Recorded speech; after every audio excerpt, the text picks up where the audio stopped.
আসসালামু আলাইকুম আরহামাতুল্লাহি ওয়া বারাকাতুহু। বিসমিল্লাহির রহমানির রহিম।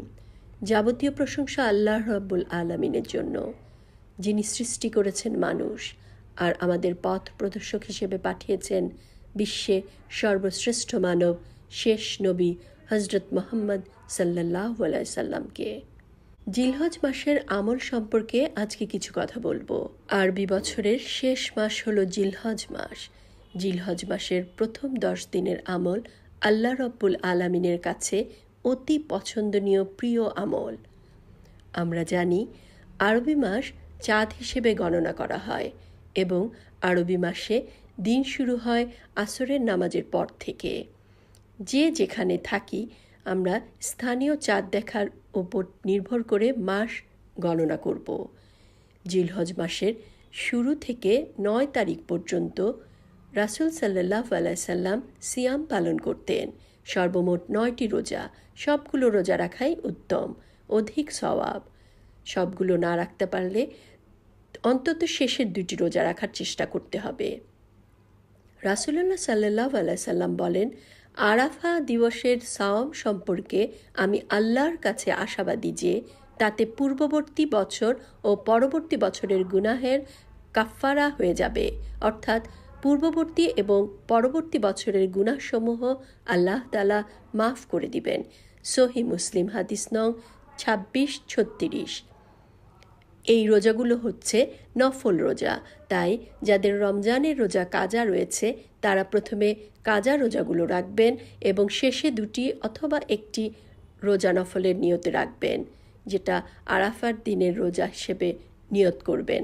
9 জিলহজ হচ্ছে আরাফার দিন, অর্থাৎ আরাফার রোজা জিলহজ মাসের 9 তারিখে রাখতে হয়। সৌদি আরবের একদিন পরে বাংলাদেশে ঈদ হয়, তাই অধিকাংশ আলেমগণের মতামত হচ্ছে বাংলাদেশের চাঁদ দেখার উপর নির্ভর করে আরাফার রোজা রাখতে হবে ঈদের আগের দিন, অর্থাৎ 9 জিলহজ তারিখে। এই রোজাগুলো নফল, কুরবানির সাথে সম্পৃক্ত নয়, তাই রাখলে সওয়াব পাবেন, না রাখলে গুনাহ হবে না। যারা কুরবানি করবেন তাদের জন্য সুন্নত হচ্ছে জিলহজ মাস শুরু হওয়ার পর থেকে কুরবানি না করা পর্যন্ত চুল, নখ ইত্যাদি না কাটা। এজন্য জিলহজ মাস শুরু হওয়ার আগেই এই কাজগুলো করে নিতে হবে।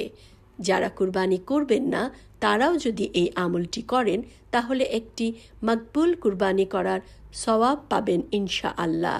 আবু দাউদ হাদিস 2791।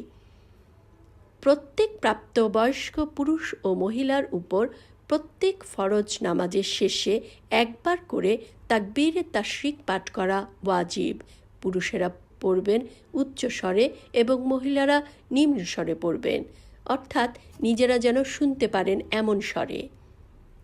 জিলহজ মাসের 9 তারিখ থেকে 13 তারিখ আসর নামাজ পর্যন্ত সব ফরজ নামাজের পর তাকবীরে তাশরিক পড়তে হয়। তাকবীরে তাশরিক হলো আল্লাহু আকবার, আল্লাহু আকবার, লা ইলাহা ইল্লাল্লাহু, ওয়াল্লাহু আকবার, আল্লাহু আকবার, ওয়ালিল্লাহিল হামদ।